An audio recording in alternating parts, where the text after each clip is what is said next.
Recent नहीं sir, अधिकारी 1946 में प्रोविंशियल इलेक्शन हुआ था।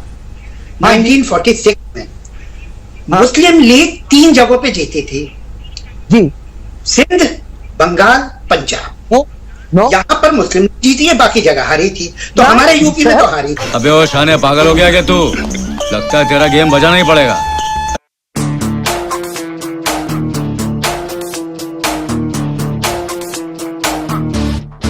1946 के चुनाव में जिन्ना की मुस्लिम लीग ने नारा दिया, लड़के लेंगे पाकिस्तान, मर के लेंगे पाकिस्तान।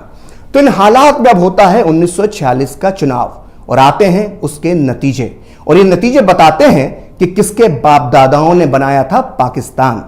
जैसा कि मैंने आपको अपने पिछले वीडियोस में बताया था कि केंद्रीय असेंबली की 30 मुस्लिम रिजर्व सीटों में से 30 की 30 पर जिन्ना की मुस्लिम लीग जीत जाती है।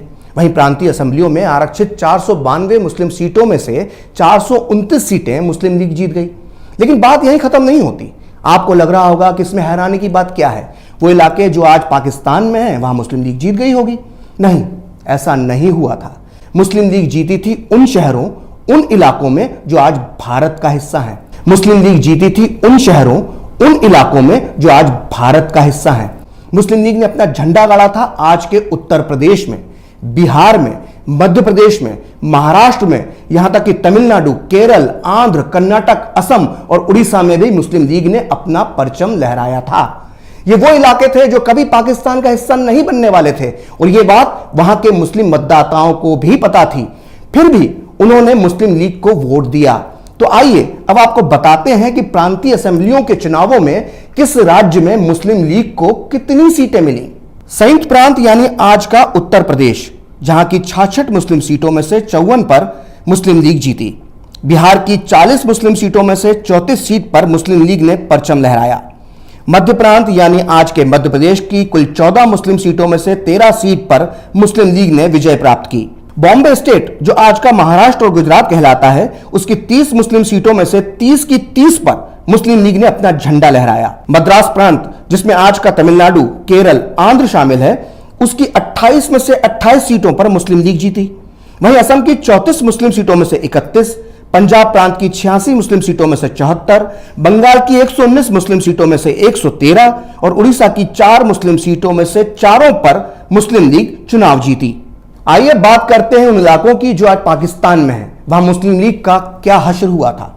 पाकिस्तान के NWFP यानी जिसे आज खैबर पख्तूनख्वा कहा जाता है, वहां कांग्रेस की सरकार बनी। पंजाब जिसका एक बड़ा हिस्सा पाकिस्तान चला गया, वहां मुस्लिम लीग सरकार तक नहीं बना पाई। वहां खिजर हयात की यूनियनिस्ट पार्टी और कांग्रेस की गठबंधन सरकार बनी। पाकिस्तान के सिंध में मुस्लिम लीग को बहुमत नहीं मिल पाया और उसे गठबंधन सरकार बनाने के लिए मजबूर होना पड़ा। वहीं बंगाल में जिसका एक बड़ा हिस्सा पूर्वी पाकिस्तान में चला गया, वहां भी मुस्लिम लीग को पूर्ण बहुमत नहीं मिल सका और उसको निर्दलियों के सहारे सरकार बनानी पड़ी। तो यह साफ हो गया कि 1945-46 के चुनावों में पाकिस्तानी इलाकों में मुस्लिम लीग को उतनी कामयाबी नहीं मिली जितनी हिंदुस्तानी हिस्सों में मिली थी। आपको जानकर आश्चर्य होगा कि खुद मुस्लिम लीग के नेता और पाकिस्तान के जनक मोहम्मद अली जिन्ना इन चुनावों में कराची, लाहौर, पेशावर या रावलपिंडी से नहीं बल्कि मुंबई की बायकुला सीट से चुनाव लड़े थे और भारी मतों से जीते थे। आज भी इस बायकुला और उसके आसपास के इलाकों में भारी तादाद में मुसलमान रहते हैं जिनके पुरखों ने कभी जिन्ना को वोट दिया था। यानी 1946 में मुस्लिम लीग को वोट देने वाले 1947 में पाकिस्तान नहीं गए। यानी 1946 में मुस्लिम लीग को वोट देने वाले 1947 में पाकिस्तान नहीं गए। तो आइए अब देखते हैं कि इन भारतीय इलाकों के कितने फीसदी मुसलमानों ने पाकिस्तान की मांग करने वाली जिन्ना की मुस्लिम लीग को वोट दिया।